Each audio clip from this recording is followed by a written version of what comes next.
Buenas tardes, mi nombre es Irving Samadegui La Rocha. En el marco de la 20ª reunión del Congreso Internacional Nuevas Tendencias en Humanidades, presento hoy la pregunta sobre la técnica, el trans y el posthumanismo.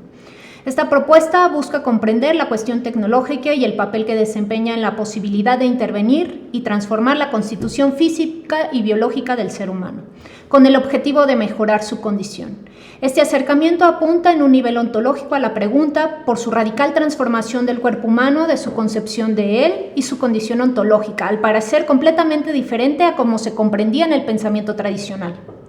A partir de la posibilidad de estas transformaciones y los avances tecnológicos que intervienen y cambian directamente también en la vida cotidiana, han surgido reflexiones en torno a lo trans y poshumanismos, conceptos relacionados con la crítica y análisis sobre el concepto de humanismo y la técnica, o mejor dicho, de las antropotécnicas, donde la transformación del propio ser humano es una consecuencia del hecho ontológico del hombre, que es esencialmente técnico, es decir, no tiene nada de deshumano, o por lo menos es lo que piensa Sloterdijk, al cambiar radicalmente la constitución humana por medio de la tecnología, o en el uso de las tecnologías y sus consecuencias en la vida del hombre.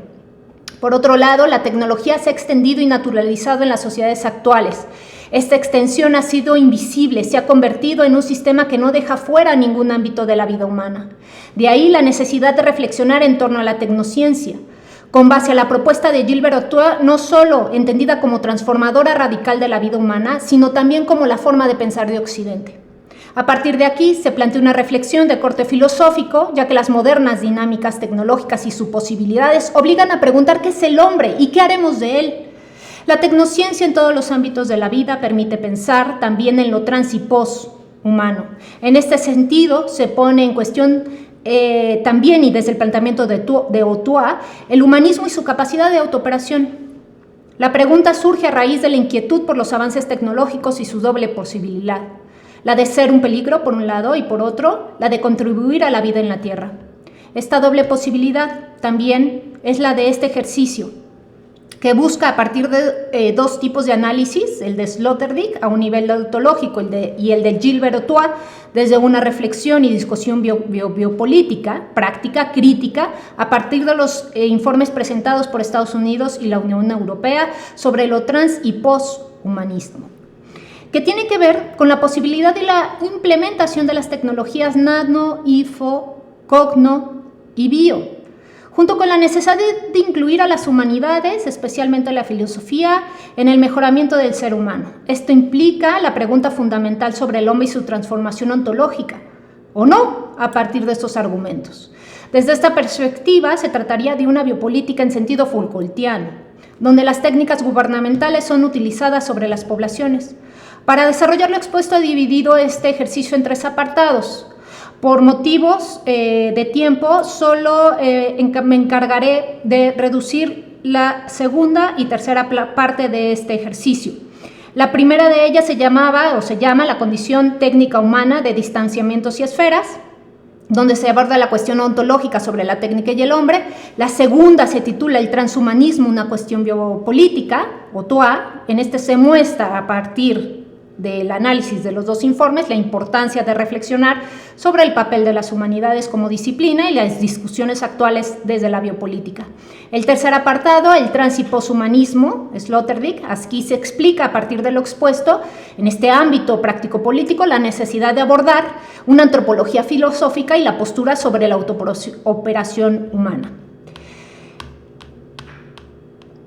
Lo que intento es pensar en torno a los problemas que generan los argumentos de aquellos que apuestan por el transhumanismo.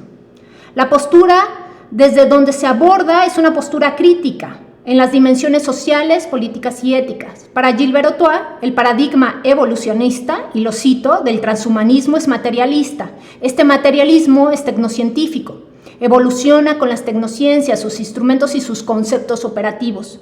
El paradigma evolucionista es un paradigma peligroso, en tanto que puede interpretarse y aplicarse de manera simplista, brutal, ciega, insensible y conducir al mundo poshumano a la inhumanidad y a la barbarie. Fin de la cita.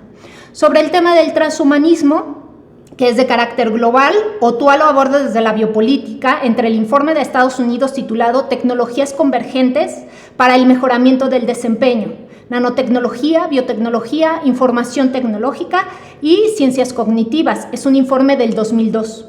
Y la de la Unión Europea, Tecnologías convergentes, dando forma al futuro de las sociedades europeas, es un informe del 2004. En el primero, el título mismo del informe deja ver la naturaleza del proyecto.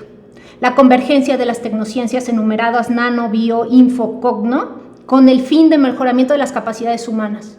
El informe propone una unidad teórica y práctica de las ciencias y las técnicas basadas en un materialismo tecnocientífico.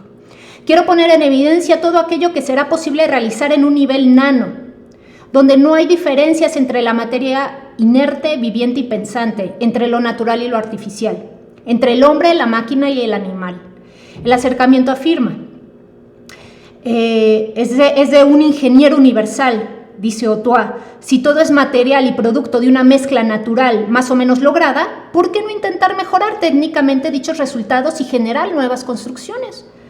Los ejemplos de estos son muchos, pero destacan los siguientes: las interfaces directas entre cerebros y máquinas que mejoran el desempeño dentro de la industria, la investigación y el combate, los nuevos órganos efectores y sensoriales, los exoesqueletos, las técnicas biológicas y o electrónicas de aumento y mejoramiento de la resistencia y el desempeño físico-cognitivo, que es el sensorial, de la memoria el intelectual e incluso emocional del individuo.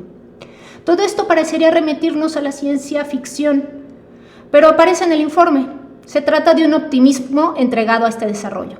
Aquí no se niegan las dificultades, los problemas y los riesgos físicos, éticos y sociales. Sin embargo, la intención es poner en evidencia todas las promesas en las convergencias para lograr que el gobierno americano se interese en la propuesta. En este informe, el aumento de las capacidades humanas es antes que nada un asunto político. La elección a favor del mejoramiento humano por medio de tecnologías convergentes es la condición primera para ser económicamente competitivos y para asegurar tanto la seguridad nacional como la superioridad de Estados Unidos. Por el otro lado, tenemos el informe de la Unión Europea, Tecnologías convergentes, dando forma al futuro de las sociedades europeas. Y quizás aquí el punto más importante es ampliar la noción de las tecnologías convergentes. Más allá de las 4 mencionadas, nano, bio, info, cogno, se trata de integrar en la convergencia a las ciencias humanas y a las humanidades como la filosofía, para que permita comprender, profundizar y conocer las tecnologías y sus consecuencias. El objetivo en común, no es la optimización y el mejoramiento de los humanos, con la ayuda de la tecnología exclusivamente materiales, físicas, sino el desarrollo de una sociedad de conocimiento respetuosa en las relaciones entre seres humanos, animales y máquinas, en el entendimiento y en la conciencia de la doble vertiente de la tecnología, en el peligro que yace en ella, dado que depende de cierta visión y uso. En términos generales y según Otua, el informe considera que el mejoramiento y la optimización de las capacidades del ser humano a través de las tecnologías materiales no constituyen en sí mismo una prioridad. Dichas tecnologías deben reservarse para usos terapéuticos, en el dominio de la medicina y su ética tradicional. Aquello que debe mejorarse y desarrollarse es el conocimiento del hombre, la naturaleza y los medios técnicos, y el ambiente, tanto natural como artificial, hogares, ciudades, campos. Es al entorno material al que debe aplicarse las tecnologías materiales. La postura de Otua es radical. Afirma que el cuerpo y el ser humano y el cerebro humano no hacen parte de este campo. Se trata de una vía que respeta la vida, tanto humana como no humana. Ve el futuro como el mejoramiento del ambiente y el mejoramiento propio, alcanzados por medios simbólicos más tradicionales como la educación, instituciones más justas y las relaciones humanas. A partir de aquí, lo que es perentorio es repensar la nueva constitución ontológica del ser humano y su lugar en el universo, que para Otua representa un transhumanismo moderado. Se trata de pensar en el peligro de las posibilidades en este mejoramiento, posibilidad que permite pensar en la transformación del propio ser humano, pero no únicamente física, sino ontológica. De ahí la necesidad de volver a la pregunta sobre ella. Este tipo de planteamiento, tanto Sloterdijk como Otua, empujan a la reflexión en torno a saber qué cambia cuando queremos saber y definir al hombre con la implementación de estas tecnologías en todos los ámbitos de la vida humana.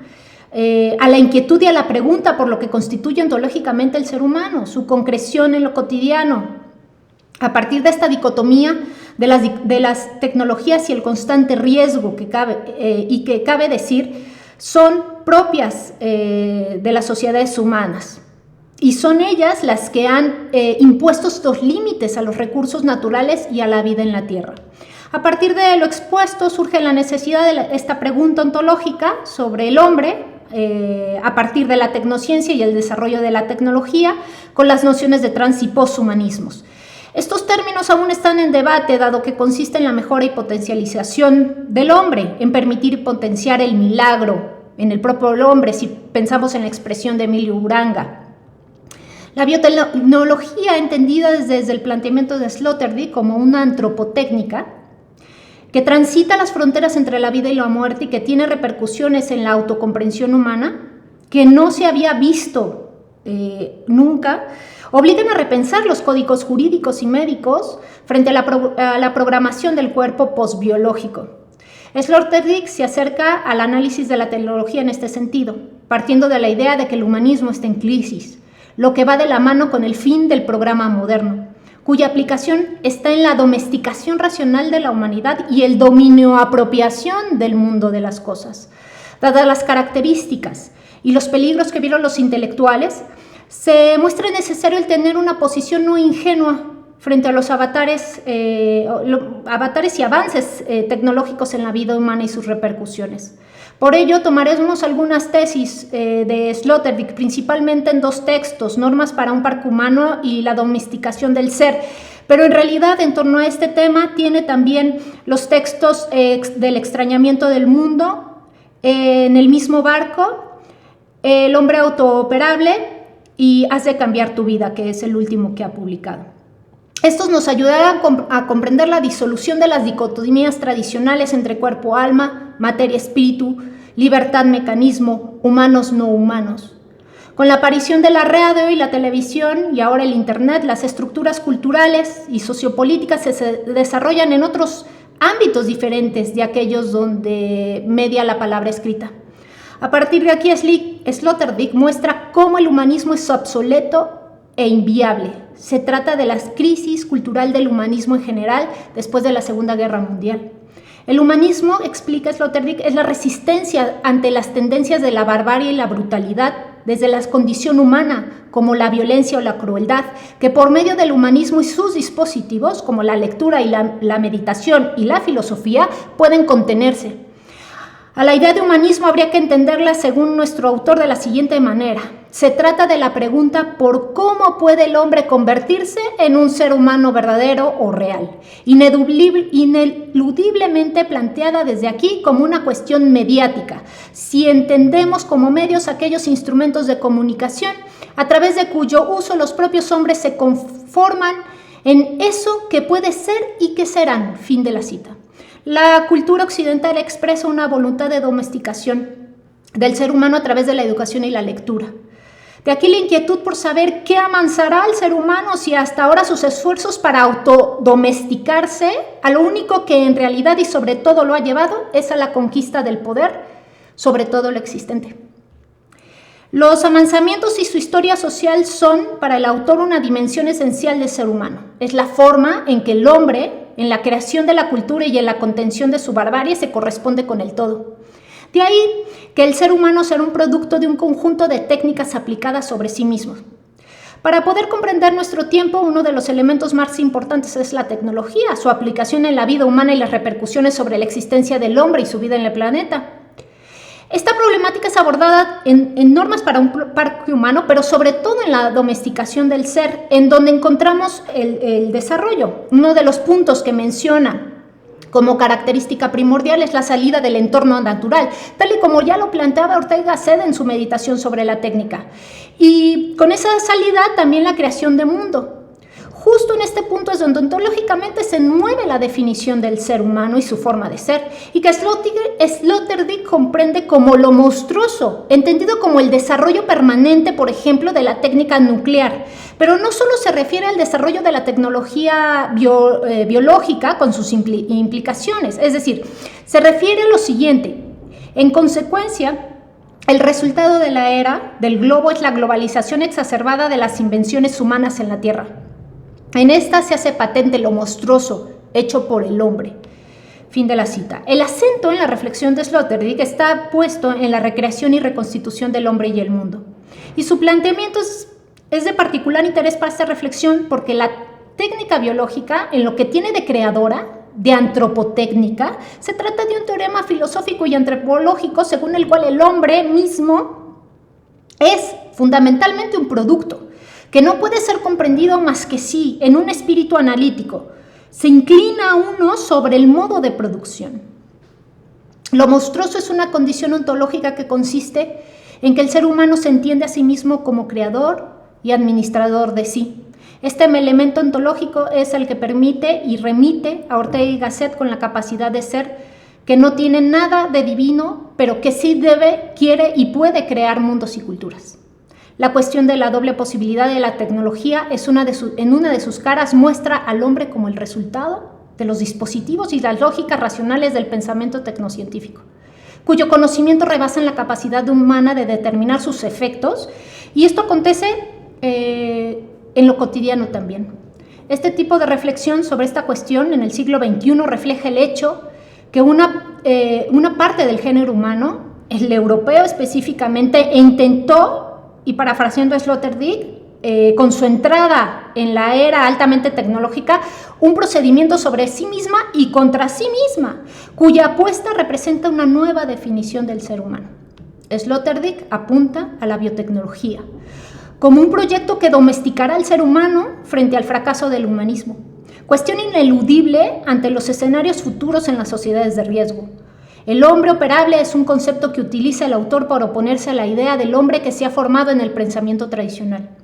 Esta idea apunta a una condición antropobiológica con diferentes tipos de mecanismos, como el de la instalación, la supresión de cuerpos o el de la transposición. Aquí solamente profundizaremos en este último mecanismo.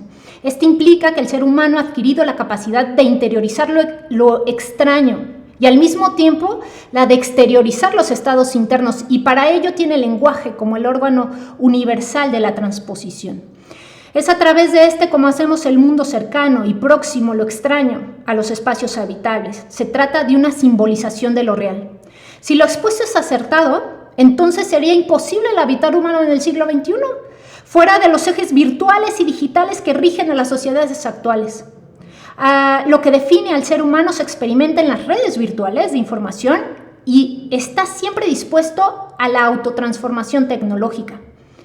En la época, y cito a Sloterdijk, de los códigos digitales y de las inscripciones genéticas, hablar y escribir no tiene ya ningún sentido asimilable al habitar. Las proposiciones escritas de la técnica se desarrollan fuera de la transposición de lo conocido o lo desconocido y no provocan ya ninguna nostalgia del hogar ni de ningún efecto de extrañamiento ante el exterior. Fin de la cita. Lo anterior alude a lo que Sloterdijk llamó el hombre autooperable, en el conocimiento del plano ontológico de su existencia, en tanto lo que llegue a ser está condicionado por aquello que tenga a la mano, es decir, de los instrumentos a su disposición. Si esto es así, entre más poderosas son las técnicas a su alcance, más se abandonan instrumentos como las espadas en favor de instrumentos como las teclas, cuya manipulación se lleva a cabo por las operaciones permitidas por estas. De fondo, este hecho es lo que la pandemia dejó al descubierto: el cambio radical de la vida activa, del mismo modo del ser y la humanidad del hombre manipulado y autooperable con productos de técnicas duras y climatizadas por técnicas blandas, afirma Sloterdijk. Si el hombre es un producto, esto se debe a una técnica que lo hace aparecer a partir de lo prehumano. De ahí que no debería extrañar que el hombre no haga nada contra natura, siguiendo a Sloterdijk, sometiéndose a nuevas producciones o manipulaciones. Se modifica autotécnicamente siempre y cuando sean beneficiosas para la humanidad. Esto constituye el carácter maduro del ser humano, dice Sloterdijk, a quien le corresponde, quiere y debe configurarse de modo automanipulativo. Fin de la cita. Frente a esto, Sloterdijk define dos maneras en que se puede entender y llevar a la práctica esta capacidad. Se trata de la alotecnología y la homeotecnología. A grandes rasgos, la alotecnología surge de la metafísica tradicional, donde se mantiene la dualidad entre sujeto y objeto, alma y materia, naturaleza y cultura, amo-esclavo. Este tipo de entendimiento busca de fondo la dominación de la realidad, en la medida en que interviene violentamente y de forma contranatural en lo que está en el exterior y que con miras a ese dominio utiliza técnicas que resultan extrañas a eso que está fuera. Este tipo de técnicas pone al mundo, estoy citando a Sloterdijk, pone al mundo de las cosas en una situación de esta esclavitud ontológica contra la cual la inteligencia se ha rebelado desde que tuvo la suficiente perspicacia para notar la alteridad de las cosas violentadas y empleadas de un modo solo exterior. Fin de la cita. Pero existe otro tipo, la homeotécnica, que consiste en tecnologías inteligentes. Según Sloterdijk, esta es una forma no dominadora de operatividad. La inteligencia consiste en no querer nada que pueda ser las cosas mismas, desde ellas mismas. Las materias son concebidas a partir de su sentido propio e integradas en operaciones a partir de sus peculiaridades de uso. Las diferencias con respecto a la técnica consisten en la información. Puesto que tiene que ver con información realmente existente, solo progresa por la vía no violenta, aprovecha la inteligencia y genera nuevos estados de inteligencia, es decir, solo se concreta como no ignorancia frente a las cualidades que han tomado cuerpo, afirma el autor. Tiene más el carácter de cooperación que el de dominio, incluso en las relaciones asimétricas. Fin de la cita. Habría que preguntarse si, aunque se trate de tecnologías inteligentes, sigue habiendo amansamiento, si hay dominio, si ese generar nuevos estados de inteligencia no está en manos de los amos o empresarios, y aunque no se muestre físicamente violento. Si es lo que corresponde hacer en términos ontológicos al ser humano, no cabría pensar en el peligro o la deshumanización de la vida humana, o por lo menos pensar en la doble posibilidad de la tecnología de la información. Mantener esta discusión es entender que no es que pensemos en materia, alma, sujeto, objeto, sino que pensamos en eso que le es propio al ser humano, que cambia y no siempre para bien la vida, no solo del hombre, sino de todo ser vivo. Da respuesta a la pregunta de si es realmente el hombre mismo y si se encuentra en lo propio, que apunta Sloterdijk, habla justamente de la errancia heideggeriana. Y cito a Sloterdijk: en esta pujanza de la capacidad del saber técnico, el hombre se revela ante sí mismo como el más nuevo e inquietante de los huéspedes, como el hacedor de soles y hacedor de vida. Así se ve impulsado a colocarse en una posición en la que ha de dar respuesta a la pregunta de si eso que él puede hacer en ese caso y que hace es realmente él mismo, y si en ese su hacer se encuentra cabe de sí. Apuntar a la errancia heideggeriana implica este errar que caracteriza la forma de movimiento histórico de la existencia que no está cabe de sí y que se abre paso a través de lo no propio, sea con la finalidad de llegar finalmente a casa, sea al modo de viaje infinito sin llegada, dice Sloterdijk. A partir de aquí diríamos que la constitución humana no es aclarada, dado que el autor entiende al hombre como una deriva biotecnológica asubjetiva que vive hoy con la invención de la inteligencia artificial y el descubrimiento del genoma humano. Un momento decisivo en términos de política de la especie, como afirmará Roca. Con esto termino mi exposición. Buenas tardes y hasta la próxima.